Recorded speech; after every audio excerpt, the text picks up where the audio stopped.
روایات میں دو واقعات ہمیں ملتے ہیں کہ جن میں ذکر ہے کہ حضور صلی اللہ علیہ وسلم کے علم کے بغیر کچھ جن آپ کو قرآن پڑھتے ہوئے سن گئے، قرآن سنا آپ کی زبان سے۔ ایک تو روایت وہ ہے جو حضرت عبداللہ ابن عباس سے ہے رضی اللہ تعالی عنہما۔ یہ روایت بخاری میں بھی ہے، مسلم میں بھی ہے، ترمذی میں بھی ہے۔ ظاہر بات ہے بخاری مسلم میں ہے تو کسی اور کا ذکر کرنے کی ضرورت نہیں، حضرت ابن عباس رضی اللہ تعالی عنہ سے یہ منقول ہے۔ وہ فرماتے ہیں حضرت ابن عباس رضی اللہ تعالی عنہما، اس لیے کہ حضرت عباس بھی صحابی ہیں اور ابن عباس بھی صحابی ہیں۔ وہ فرماتے ہیں کہ حضور صلی اللہ علیہ وسلم کچھ صحابہ کے ساتھ عکاظ کا میلہ جو ہوتا تھا، بازار لگتا تھا، وہاں تشریف لے جا رہے تھے۔ راستے میں وادی نخلہ پر آپ کا پڑا ہوا، رات آپ نے وہاں بسر کی۔ فجر کی نماز آپ پڑھا رہے تھے اپنے ساتھیوں کو اور اس میں آپ نے قرآن مجید کی تلاوت کی، تو وہاں سے جنوں کا گزر ہوا، انہوں نے پورے اطمینان کے ساتھ وہاں قرآن سنا۔ ایک واقعہ تو یہ ہے، اور یہ جہاں تک تعلق ہے اس کے یعنی ثقہ ہونے کا اس روایت کا، تو ظاہر بات ہے کہ یہ صحیحین کی روایت ہے، اس کے بارے میں شک جو ہے وہ کی گنجائش نہیں ہے۔ دوسری روایت جس کو کہ زیادہ تفسیری روایات میں اور سیرت کی کتابوں میں زیادہ نقل کیا گیا ہے، وہ یہ ہے کہ حضور جب سن 10 نبوی میں طائف سے واپس آ رہے تھے، جب مکے میں فیصلہ ہو گیا تھا ابو طالب کے انتقال کے بعد کہ اب محمد کو قتل کر دیا جائے صلی اللہ علیہ وسلم، تو حضور طائف گئے تھے، اور طائف میں آپ نے وہاں کے 3 سرداروں سے ملاقاتیں کی۔ بہرحال وہاں سے تو جواب جو ہے کوئی ان کو آپ کو پازیٹیو یا مثبت جواب نہیں ملا، واپس آ رہے تھے، اور سخت ترین دن آپ پر وہ گزرا، وہ معلوم ہے آپ کو، شدید ترین مشقت اور مصیبت آپ جھیل کر واپس آ رہے تھے۔ تو واپسی پر اسی وادی نخلہ میں قیام ہوا۔ یہ وادی نخلہ طائف اور مکے کے تقریباً درمیان میں ایک وادی ہے۔ آج کل جو لوگ وہاں جاتے ہیں تو ان کے علم میں ہے کہ 2 راستے ہیں، طریق السیل ہے ایک، اور ایک طریق الجبل ہے۔ ایک پہاڑی راستہ بنا ہے، اب جو نئی سڑک بنی ہے اس میں بڑے ایچ پیچ ہیں، بہت سے اس کے اندر موڑ ہے، جیسے پہاڑ کا ہوتا ہے، اچانک وہ چڑھائی چڑھتی ہے، تو وہ تو پہاڑی سڑک ہے، جیسے مری آپ جا رہے ہیں ایسی سڑک ہے۔ اور حضور اسی راستے سے گئے تھے طائف جاتے ہوئے، اس لیے کہ وہ دشوار گزار راستہ تھا، اور آپ کیونکہ خفیہ جا رہے تھے، آپ کو اندیشہ تھا کہ اہل مکہ کو اگر معلوم ہو گیا تو پیچھا بھی کریں گے اور شاید غزن پہنچائیں، لہذا حضور حضرت زید ابن حارثہ رضی اللہ تعالیٰ عنہ کے ساتھ تھے، صرف 2 اور کوئی ساتھ نہیں، اور وہ پہاڑی راستہ آپ نے اختیار کیا تھا جو نہایت دشوار تھا۔ وہ آج بھی آپ جائیں اس طریقے جبل سے تو اندازہ ہوگا کہ جب یہ سڑک نہیں تھی تو یہ راستہ کتنا دشوار۔ دوسرا راستہ طریق السیل کہلاتا ہے۔ وہ طریق السیل جو ہے وہ بہت ہی یوں سمجھیے کہ گریجولی وہ اس کی چڑھائی ہے یا اترائی ہے۔ مکے سے طائف کی طرف جائیں گے تو چڑھائی ہے، اور طائف سے مکے کی طرف آئیں گے تو اترائی ہے، اور یہ وہ راستہ ہے جہاں پتہ ہی نہیں چلتا کہ آپ نے کوئی چڑھائی چڑھی ہے، اس قدر وہ گریجول اس کی جو ہے وہ چڑھائی یا اترائی ہے کہ پتہ ہی نہیں چلتا۔ اس راستے میں وہ نخلا کا مقام آتا ہے، وہ وادی نخلا جس میں حضور کا قیام ہوا ہے۔ یہ دونوں حدیثیں اس پر متفق ہیں کہ جو طائف سے واپسی پر بھی اگر یہ واقعہ ہوا ہے کہ فجر کی نماز میں آپ نے قرآن پڑھا اور جنوں نے سنا، تو بھی وہ نخلا کا مقام ہے،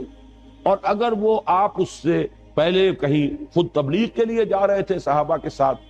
اور اس میں عکاظ کے میلے میں، اس لیے کہ اس کا تو ہمیں روایات سے ثبوت ملتا ہے کہ چونکہ ایک بڑا میلہ لگتا تھا وہاں پر، بازار جیسے ہاٹ ہوتے ہیں ایسٹ پاکستان میں، اور مختلف پنجاب میں دیہات میں بھی بازار لگتے ہیں، اور پٹھانوں کے علاقے میں بھی اس طرح کا وہاں ایک میلہ لگتا تھا، بازار بھی میلہ بھی۔ اس میں کچھ وہ بھی ہوتے تھے، شعر و شاعری کے مقابلے بھی ہوتے تھے، اس میں فنون کے مقابلے بھی، اس میں کشتیاں بھی، اس میں خرید و فروخت بھی، اس میں دلچسپی کا سامان بھی۔ تو حضور وہاں تبلیغ کے لیے گئے ہیں، اس موقع پر بھی جا رہے تھے، تب بھی یہ واقعہ جو ہے یہ وادی نخلا میں۔ اس میں اب 2 روایات ملتی ہیں، سوالات اب یہ پیدا ہوتے ہیں کہ آیا یہ جو سورہ جن میں واقعہ بیان ہوا، سورہ احقاف میں بیان ہوا، آیا یہ 2 واقعے ہیں یا ایک ہے؟ بعض حضرات کی رائے یہ کہ ایک ہی واقعہ ہے جو 2 جگہ بیان ہوا، بعض حضرات کی رائے کہ نہیں، یہ 2 واقعے بالکل علیحدہ ہیں۔ میری رائے جو ہے، جتنا بھی میں نے غور کیا ہے، سمجھا ہے، اس دوسری رائے کے ساتھ ہے کہ یہ 2 علیحدہ علیحدہ واقعے ہیں۔ نمبر 2 کہ پہلا واقعہ جو ہے وہ یہ ہے جو اب ہم پڑھ رہے ہیں سورہ جن، اس کا میرا اندازہ ہے کہ یہ سن 4، 5 یا 6 نبوی اس میں ہوا۔ یہ دور وہ تھا جب کہ حضور پر نہایت شدت کے ساتھ سختی ہو رہی تھی، صحابہ پر تو جو کچھ ہو رہا تھا وہ ہو رہا تھا، حضرت بلال پر، حضور پر بھی وہ جو نقشہ سورہ معارج کے اندر بھی آیا ہے، فَمَا لِلَّذِينَ كَفَرُوا قِبَلَكَ مُهْطِعِينَ عَنِ الْيَمِينِ وَعَنِ الشِّمَالِ عِزِينَ، اس کا جو میں نے آپ کو پوری تفصیل بیان کی تھی کہ وہ جھپٹتے تھے جیسے کہ ہلاک کر دیں گے، مار دیں گے، ٹکا بوٹی کر دیں گے، اور حضرت ابو بکر ایک موقع پر آڑے آئے ہیں تو پھر انہیں مارا ہے، اور انہیں اتنا مارا ہے کہ وہ یہ سمجھ کر چھوڑا ہے کہ یہ اب فوت ہو چکے۔ اس قسم کا واقعہ جو ہے اس سورہ مبارکہ میں بھی آتا ہے کہ ان لوگوں کا حال یہ ہے، وَأَنَّهُ لَمَّا قَامَ عَبْدُ اللَّهِ يَدْعُوهُ كَادُوا يَكُونُونَ عَلَيْهِ لِبَدًا، حال یہ ہو گیا ہے کہ جب اللہ کا ایک بندہ کھڑا ہوتا ہے اللہ کو پکارنے کے لیے، اللہ سے مناجات کرنے کے لیے، نماز پڑھنے کے لیے، تو ایسا ہوتا ہے، محسوس ہوتا ہے کہ یہ پل پڑیں گے اس کے اوپر، جم غفیر ہجوم کر کے جو ہے اس کے اوپر حملہ کریں۔ تو یہ سورہ معارج کی آیات اور سورہ جن کی یہ آیت جو ہے یہ ایک دوسرے سے بہت مشابہ ہے، اور یہ صورتحال میں تفصیل سے سورہ معارج میں عرض کر چکا ہوں کہ یہ ہے سن 4 سے سن 6، 7 نبوی، ابھی ہجرت نہیں ہوئی ہے، یہ آغاز وحی سے جو سن شمار ہوتے ہیں، یہ اس دور کا واقعہ ہے۔ جبکہ وہ واقعہ جو ہے دوسرا، اس کا ذکر سورہ احقاف میں، وہ سن 10 نبوی کا واقعہ ہے، وہ تو اس کے بارے میں شک ہو ہی نہیں سکتا کہ وہ سفر طائف جو ہے وہ سن 10 نبوی میں۔ دوسرا آپ یہ دیکھیں گے کہ اس واقعے میں جو جن تھے وہ جن یا تو مشرک تھے یا عیسائی تھے۔ اس واقعے میں جو جن تھے وہ حضرت موسیٰ اور تورات کے ماننے والے تھے۔ یہ دونوں جو ہے اب ترجمہ کریں گے تو یہ چیزیں واضح ہو جائیں گی۔ اب آئیے ترجمہ کیجئے تیزی کے ساتھ۔ قل اوحی الی، اے نبی کہہ دیجئے کہ میری جانب وحی کی گئی ہے، انہ استمع نفر من الجن، کہ سنا توجہ کے ساتھ جنوں کی ایک جماعت نے، فقالو، تو انہوں نے کہا۔ اب یہ صرف تذکرہ اتنا کیا واقعے کا، اب ساری گفتگو ان کی نقل ہو رہی ہے۔ انہوں نے قرآن سنا، اب جا کر اپنے قوم کے لوگوں سے جو کہا، اب وہ تقریر ساری ان کی ہے۔ یہ بھی ہو سکتا ہے کہ یہ ایک ہی مسلسل تقریر ہو، یہ بھی ہو سکتا ہے کہ مختلف مواقع پر انہوں نے جو باتیں کہی ہوں ان میں سے جو چیدہ نمائندہ جملے ہیں ان کو یہاں پر جمع کر دیا گیا۔ بلکہ یہ دوسری بات مجھے اسلوب سے زیادہ مقاربت رکھنے والی اور اس سے زیادہ قرین معلوم ہوتی ہے۔ فَقَالُوا إِنَّا سَمِعْنَا قُرْآنًا عَجَبًا، تو انہوں نے کہا کہ ہم نے سنا ایک قرآن بہت عجیب، اور عجیب سے مراد ہے بہت دل کو لبھانے والا، بہت عمدہ، بہت پسندیدہ۔ یہدی الی الرشد، وہ رہنمائی کرتا ہے اس شے کی طرف کہ جو کامیابی اور فوز اور فلاح کی طرف لے جانے والی ہے۔ فآمنا بہ، تو ہم تو اس پر ایمان لے آئے، ہم نے اس کی تصدیق کی۔ ولن نشرک بربنا احدا، اور ہم ہرگز اب شریک نہیں کریں گے اپنے رب کے ساتھ کسی بھی شے کو، کسی بھی ہستی کو۔ معلوم ہوا کہ یہ شرک مشرک تھے پہلے، اور مشرک 2 ہی طرح کے تھے، یا مشرک وہ، یا مشرکین وہ عیسائی تھے جنہوں نے حضرت مسیح کو خدا کا بیٹا بنایا۔ یہ بھی آگے آ جائے، اس کی شرح کر رہے ہیں کہ اب ہم شرک نہیں کریں گے، ہم تائب ہو گئے ہیں۔ وَأَنَّهُ تَعَالَى جَدُّ رَبِّنَا، اور ہمیں تو یہ بات معلوم ہوئی، ہم پر یہ حقیقت منکشف ہو گئی کہ ہمارے رب کی شان تو بہت بلند ہے، بہت اعلیٰ ہے، بہت عرفہ ہے۔ مَتَّخَذَ صَاحِبَةً وَلَا وَلَدًا، اس نے نہ کسی کو اپنی جورو بنایا، نہ کسی کو بیٹا بنایا۔ وَأَنَّهُ كَانَ يَقُولُ سَفِيهُنَا عَلَى اللَّهِ شَطَطًا، اور ہمارا بے وقوف یا ہمارے بے وقوف جو کچھ اللہ کی طرف منسوب کر رہے تھے وہ تو بڑی غلط بات تھی، بڑی گستاخی کی بات تھی، بڑی ہی گمراہ کن باتیں تھیں جو وہ کہہ رہے تھے۔ وَأَنَّا ظَنَنَّا، اور ہم یہ سمجھتے رہے، اس گمان میں رہے، اس حسن ظن میں مبتلا رہے، أَلَّن تَقُولَ الْإِنسُ وَالْجِنُّ عَلَى اللَّهِ كَذِبًا، کہ جن اور انسان اللہ کی طرف تو کوئی غلط جھوٹ منسوب نہیں کریں گے۔ ایسی کون ایسا شامت کا مارا ہوگا جو اللہ تعالیٰ کی طرف غلط بات منسوب کرے؟ لیکن ہمیں معلوم ہوا کہ ہمارے یہ لوگ ہمارے یہ لیڈر کہہ لیں جو بھی کہیں، ہمیں بہت غلط پٹیاں پڑھاتے رہے، ہم اس گمان میں رہے انا ظننا ان لن تقول الانس والجن علی اللہ کذبا، اللہ کی طرف غلط بات جانا۔ وانه کان رجال من الانس یعوذون برجال من الجن، اور یہ کہ انسانوں کے بہت سے مرد پناہ طلب کیا کرتے تھے جنوں میں سے بہت سے مردوں کی، جنوں میں سے بہت سے افراد کی، تو اس سے ان کی سرکشی میں اور اضافہ ہو گیا۔ یہ میں بعد میں تفصیل سے عرض کروں گا، بلکہ یہاں تھوڑی سی وضاحت ہو ہی جائے کیونکہ جنات کے بارے میں بیان کر چکا ہوں۔ عرب میں ایک رواج یہ تھا کہ وہ یہ سمجھتے تھے کہ ہر وادی کا ایک جن ہوتا ہے جو اس کا مالک ہوتا ہے، رب ہوتا ہے، رب کے اصل معنی مالک کے ہیں۔ لہذا جب بھی کبھی ان کا قافلہ کہیں رات کو قیام کرتا تھا کسی وادی میں، تو پکار کر کہتے تھے کہ ہم اس وادی کے رب یا اس وادی کے جن کی پناہ میں آتے ہیں، ہم اس کی پناہ طلب کریں۔ یہ ان کا عقیدہ تھا کہ پھر کوئی شے گردن نہیں پہنچاتی، اور اس اعتبار سے کہا جا رہا ہے کہ یہ انسان جو ہے اشرف المخلوقات ہو کر، مسجود ملائک ہو کر، یہ جنوں کی پناہ طلب کیا کرتے تھے، اس سے ان کی سرکشی میں اور گمراہی میں اور اضافہ ہو گیا۔ وَأَنَّهُمْ ظَنُّوا كَمَا ظَنَنْتُمْ، اور انہوں نے بھی یہی گمان کیا تھا جیسے کہ تم نے گمان کیا، أَن لَن يَبْعَثَ اللَّهُ أَحَدًا، کہ اللہ کسی کو نہیں اٹھائے گا۔ اس کے دو معنی ہیں، وہ بعد میں تفصیل سے عرض کر دوں گا، یعنی بعث بعد الموت، کوئی موت اور کوئی بعث بعد الموت نہیں ہے، موت کے بعد جی اٹھنا نہیں ہے، یا نہیں بھیجے گا، نہیں اٹھائے گا اللہ کسی نبی یا رسول کو۔ أَن لَن يَبْعَثَ اللَّهُ أَحَدًا وَأَنَّا لَمَسْنَا السَّمَاءَ فَوَجَدْنَاهَا مُلِئَتْ حَرَسًا شَدِيدًا وَشُهُبًا، اور ہم نے آسمان کو ٹٹولا تھا۔ یہ وہی جو خبریں لینے کے لیے جایا کرتے تھے، تو ہم نے آسمان کو ٹٹولا تھا، سانگل لینے کی کوشش کی تھی، تو ہم نے پایا تھا اسے کہ اسے بھر دیا گیا۔ مُلِئَت، ملیان کہتے ہیں کوئی شے جو بالکل بھری ہوئی ہو، تو مُلِئَتْ حَرَسًا، کہ پہروں سے، پہرے داروں سے بھر دی گئی ہے، شدیداً، بڑا شدید پہرا لگا دیا گیا ہے، وَشُہُبًا، اور یہ جو شہاب ثاقب ہے ان کا بڑا سٹاک جمع کر لیا گیا، میزائل کھڑے ہوئے وہاں پہ کہ اب اگر کوئی جائے گا تو پھر اس کا پیچھا جو ہے وہ میزائل کرے گا، وہ شہاب ثاقب۔ وَأَنَّا كُنَّا نَقْعُدُ مِنْهَا مَقَاعِدَ لِلسَّمْعِ،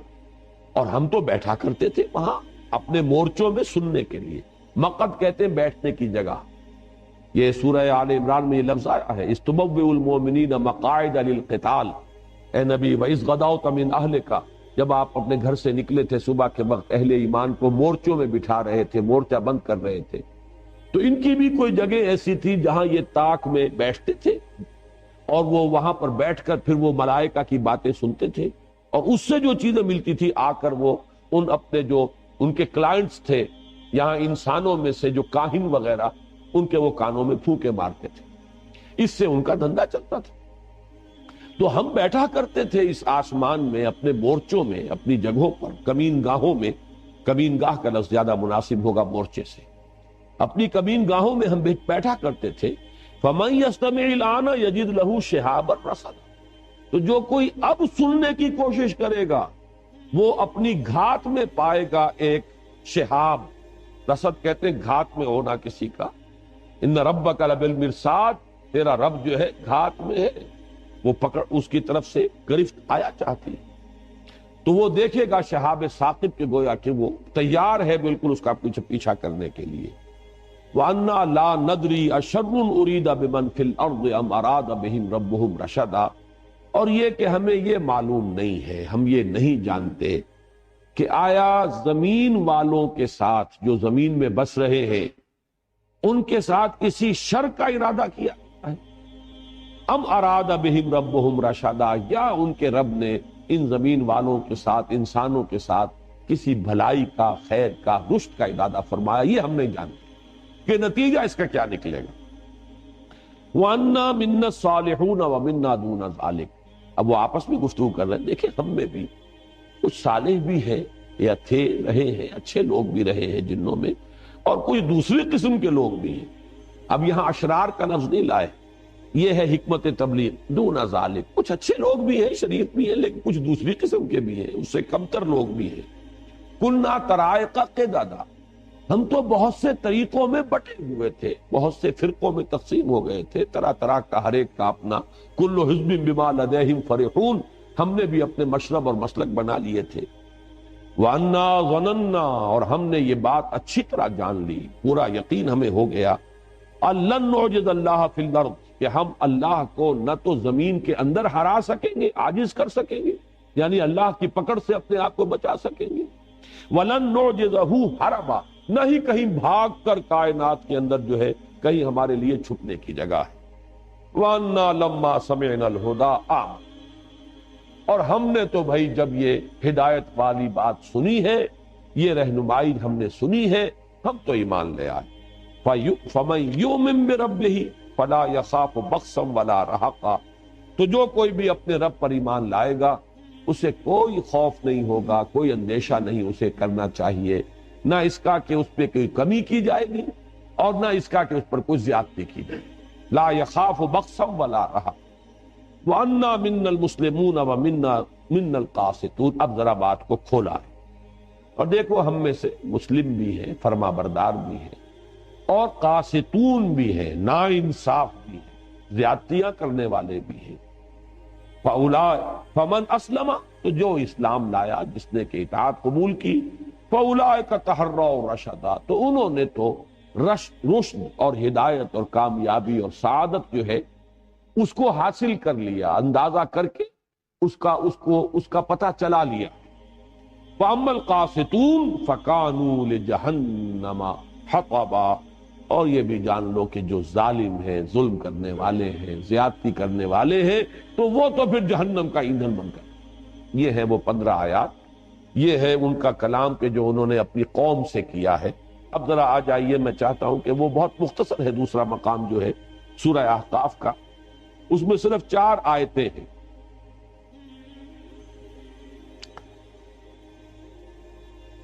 وَإِذْ صَرَفْنَا إِلَيْكَ نَفَرًا مِنَ الْجِنِّ، اور اے نبی یاد کیجئے جب کہ ہم نے آپ کی طرف رخ پھیر دیا جنوں کی ایک جماعت کا، یہاں بھی لفظ نفر آیا، اس کی وضاحت میں بعد میں کروں گا۔ جنوں کی ایک جماعت، ایک گروہ کو آپ کی طرف پھیر دیا، آپ کی طرف رخ کر دیا۔ یستمعون القرآن، وہ پوری توجہ کے ساتھ قرآن سنتے رہے۔ فلما حضروہ، تو جب وہ وہاں موجود تھے، سن رہے تھے، قالوا انصتوا، انہوں نے ایک دوسرے سے کہا خاموش، پوری توجہ سے سنو۔ اب دیکھیں یہ وہی 2 الفاظ ہیں جو قرآن میں آئے، اذا قرئ القرآن فاستمعوا له وانصتوا، جب قرآن پڑھا جا رہا ہو تو پوری توجہ کے ساتھ کان لگا کر اسے سنو اور خود خاموش رہو۔ انصتوا، وہی انہوں نے آپس میں کہا کہ چپ ہو جاؤ، خاموش ہو جاؤ، توجہ سے سنو، بہت اعلیٰ کوئی کلام ہے جو اس وقت یہ صاحب جو ہیں یہ پڑھ رہے ہیں۔ فلما حضروہ قالوا انصتوا، فلما قضی، جب وہ قرات پوری ہو گئی، ختم ہو گئی، فجر کی نماز تھی، حضور نے نماز ختم کر لی، ولوا الی قومہم، تو وہ اب چلے گئے پیٹھ موڑ کر اپنی قوم کی طرف، منذرین، انہیں بھی خبردار کرنے کے لیے۔ قالوا، اور وہ خبردار کرنا کیا تھا؟ کہا انہوں نے، یا قومنا، اے ہماری قوم، انا سمعنا کتابا انزل من بعد موسیٰ، ہم نے سنی ہے ایک کتاب جو نازل کی گئی ہے موسیٰ کے بعد، یعنی تورات کے بعد، مصدقا لما بین یدیہ، اور وہ تصدیق کرتے ہوئے آئی ہے اس کی کہ جو اس کے سامنے موجود ہے، یعنی تورات کی تصدیق کرتے ہوئے آئی ہے، تورات کی تکذیب نہیں کرتی، تصدیق کرتی ہے۔ یہدی الی الحق، وہ تو حق کی طرف رہنمائی کر رہی ہے، صحیح راستہ دکھانے والی ہے، ہدایت جو ہے دینے والی ہے، وَإِلَىٰ طَرِيقٍ مُسْتَقِيمٍ، سیدھے راہ کی طرف رہنمائی فرمانے والی ہے۔ یا قومنا اجیبوا داعی اللہ، اے ہماری قوم، لبیک کہو اللہ کی طرف بلانے والے کی پکار پر، لبیک کہو، لبکو، فوراً تصدیق کرو، فوراً ایمان لاؤ۔ یغفر لکم من ذنوبکم، اللہ تعالیٰ بخش دے گا تمہارے گناہوں میں سے، یہ بات سورہ نوح میں آ چکی ہے، من ذنوبکم، یعنی جو ایمان لانے سے پہلے کے گناہ ہیں وہ سب معاف ہوتا ہے، اس کے بعد کا معاملہ جو ہے وہ ایک نیا حساب کتاب ہے، وہ شروع ہوگا۔ وَيُجِرْكُم مِّنْ عَذَابٍ أَلِيمٍ، اور تمہیں چھٹکارا دے دے گا دردناک عذاب سے، اگر تم ایمان لاؤ گے اس کتاب پر اور اس داعی اللہ کی دعوت جو ہے اس کی پکار پر لبیک کہو گے۔ وَمَن لَا يُجِبْ دَاعِيَ اللَّهِ، اور جو کوئی اللہ کی طرف پکارنے والے کی پکار پر لبیک نہیں کہتا، فَلَيْسَ بِمُعْجِزٍ فِي الْأَرْضِ، تو وہ پھر اللہ کو عاجز کرنے والا نہیں ہے زمین میں، وَلَيْسَ لَهُ مِن دُونِهِ أَوْلِيَاء، اور نہیں ہے اس کے لیے اللہ کے سوا کوئی مددگار اور پشت پناہ، اولئک فی ضلال مبین، یقیناً وہ تو کھلی گمراہی کے اندر۔ یہ 4 آیات ہیں سورہ احقاف کی، اور یہ 15 آیات ہیں سورہ جن کی۔ پھر ذہن میں تازہ کر لیجئے، پہلا سوال یہ ہے، آیا یہ دونوں ایک ہی واقعے کی 2 تفصیلیں ہیں یا یہ 2 علیحدہ واقعے؟ میری رائے یہ ہے کہ یہ 2 علیحدہ واقعے۔ پہلا واقعہ زمانی اعتبار سے جو سن 4 سے سن 7 تک اس عرصے میں کہیں ہوا ہے، جبکہ فزیکل پرسیکیوشن اپنے پورے عروج کو پہنچ چکی تھی، اس وقت یہ واقعہ ہوا ہے۔ اور یہ واقعہ جیسے کہ روایت میں آیا ہے جو صحیح بخاری، صحیح مسلم وغیرہ میں موجود ہے، حضرت عبداللہ ابن عباس رضی اللہ تعالی عنہما سے، یہ حضور جب تشریف لے جا رہے تھے صحابہ کی ایک جماعت کے ساتھ عکاظ کے میلے کی طرف، تو رات کا پڑاؤ جو ہے وادی نخلا میں ہوا، اور وہاں آپ نے فجر کی نماز میں قرآن پڑھا۔ یہ واقعہ ہوا۔ اس میں جو جن ہیں صاف اندازہ ہو جاتا ہے کہ انہیں کوئی خاص اندازہ نہیں تھا، صرف انہیں یہ پتا چلا تھا کہ آسمانوں پر پہرا لگ گیا، کوئی خاص بات ضرور ہے، کہیں شاید کسی نبوت کا ظہور ہوا ہو، کوئی خاص معاملہ ضرور ہے، ورنہ یہ پہرے نہیں ہوتے تھے۔ ہم تو یہاں بیٹھا کرتے تھے، سان گن لیتے تھے، کاہنوں کو جا کے کانوں کے اندر پھونکے مارتے تھے، ہمارا دھندا چل رہا تھا۔ یہ پہرے جو لگ گئے کوئی خاص واقعہ، اب وہ تلاش کے اندر نکلے ہوئے ہیں کہ اچانک ان کا گزر وہاں سے ہو گیا، ان پر پورا عقدہ کھل گیا، اور انہوں نے پہچان لیا کہ یہ اللہ کے نبی ہیں، اور یا تو وہ عیسائی تھے، حضرت عیسیٰ کے ماننے والے، اور وہ عیسائی کے جو تثلیث کے قائل ہیں، جنہوں نے اس وقت کی جو تثلیث تھی یہ بھی جان لیجئے، اس میں 2 تثلیثیں ہیں دنیا میں۔ ایک تثلیث ہے اللہ اور حضرت مریم اور حضرت عیسیٰ، یہ تثلیث تھی ابتدائی تثلیث، اور ایک تثلیث ہے خدا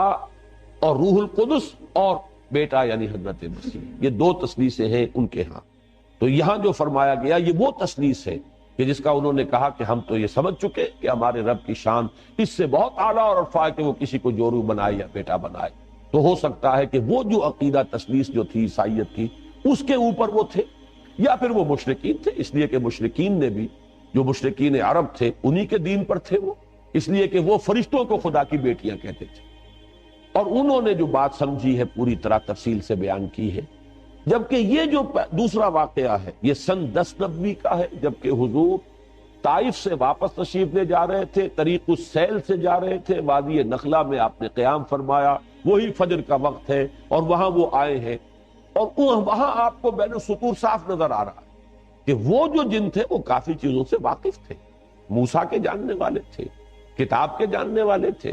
گویا کہ وہ اس اعتبار سے کوئی وہ زیادہ ناواقف لوگ نہیں تھے۔ البتہ اس گمان میں تھے کہ شاید اب یہ آخری کتاب تھی تورات کی، اور شاید آخری تھے نبی موسیٰ، اب ان کے بعد شاید کوئی اور نبی آنے والے نہیں ہیں، لیکن چونکہ باقی سارا تصور ان کا مکمل تھا، لہذا فوراً وہ ایمان لائے، اور فوراً انہوں نے داعی کی حیثیت اختیار کر لی، اور جا کر اپنی قوم کو جس قدر زوردار انداز کے اندر دعوت دی ہے۔ واقعہ یہ کہ انسانوں میں تو اس کی مثال اگر ملے گی تو ابو بکر صدیق کے سوا شاید کسی کی مثال نہ ملے، کہ ایک مرتبہ کلام پاک سنا ہے حضور صلی اللہ علیہ وسلم سے، ایک مرتبہ، اور داعی کی حیثیت اختیار کر لی، اپنی قوم کے سامنے جا کر کھڑے ہو گئے ہیں کہ یا قومنا اجیبوا داعی اللہ، اے ہماری قوم کے لوگوں لبکو، لبیک کہو اس اللہ کی طرف پکارنے والے کی پکار پر، قبول کرو اس کو، تصدیق کرو اس کی، ایمان لاؤ اس پر۔ تو یہ جو معاملہ ہے یہ تو واقعتاً وہ صدیقین کے زمرے کے کوئی یہ جو ہے جنات ہیں، اور یہ بات اچھی طرح معلوم ہو گئی ان سے بھی کہ وہ اپنے کسی نبی کا ذکر نہیں کر رہے، اپنے ہاں کی کسی کتاب کا ذکر نہیں کر رہے، ورنہ تو اس کا ذکر کرتے کہ ہمارے ہاں جو کتاب ہے یا ہمارے ہاں جو نبی آئے ہیں یہ بھی وہی باتیں کر رہے ہیں کہ جو ہمارے ہاں کے نبیوں نے اور رسولوں نے کی ہیں، قطعاً نہیں۔ نام لے رہے ہیں تو حضرت موسیٰ کا، اگر ذکر کر رہے ہیں تو تورات کا۔ تو معلوم یہ ہوا کہ کوئی سلسلہ نبوت و رسالت جنات میں نہیں ہے،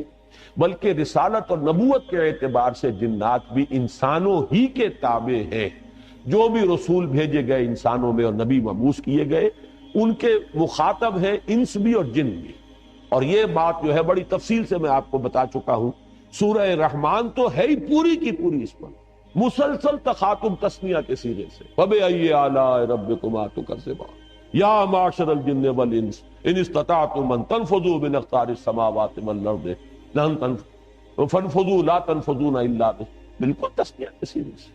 سنفرغ لکم ایھا الثقلان، اے وہ دو بھاری مخلوقوں ہم عنقریب تمہارے لیے فارغ ہوا چاہتے ہیں. تو سورہ رحمان کو پڑھ کر بھی اگر بات واضح نہیں ہوئی تو معلوم ہوتا ہے کہ ذہن کے اوپر کسی غلط فکر کا، غلط سوچ کا، غلط نظریے کا کوئی بہت ہی دبیز اور کوئی بہت ہی بھاری حجاب جو ہے وہ پڑ گیا ہے، ورنہ وہ حقیقت بالکل علم نشرہ ہوتی. اور سب سے بڑی بات یہ کہ امت کا اجماعی عقیدہ ہے، پوری امت کا 1400 برس کا، اس سے اصل میں ہٹ کر راہ نکالنا جو ہے در حقیقت وہی ہے کہ جو چیز انسان کے لیے جو اس کی گمراہی کا سب سے بڑا سبب